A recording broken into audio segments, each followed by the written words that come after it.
আজি বাই আজি মাংস কাটি আছে। আজি ঠাণ্ডা বতৰ হয়, মাংস খাব লাগিব, ভালে লাগিব খাই। কাটি আছো বা? এয়া লোকেল মুৰ্গীটো কাটি আছো। মায়ে মাৰিলে বাচিলে আৰু মই কাটি আছো। মায়ে কাটিব নোৱাৰে। লেগ পিচ খাবি জানো? লেগ পিচ ৰাখিম। ভাল লাগে খাই। মা খাব পাৰিবি লেগ পিচ? মায়ে লেগ পিচ খাব নোৱাৰে।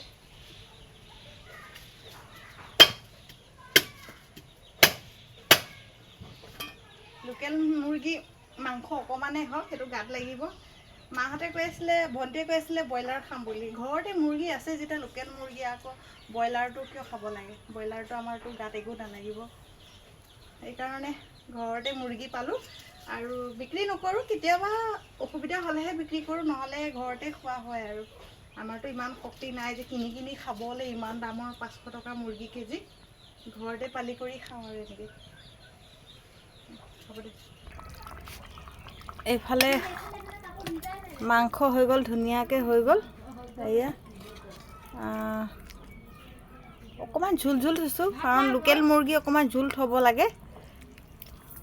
জোল থ'লেহে ভাল। ইফালে হৈ গ'ল, অকণমানে মাংসৰ জোল ওলাইছোঁ।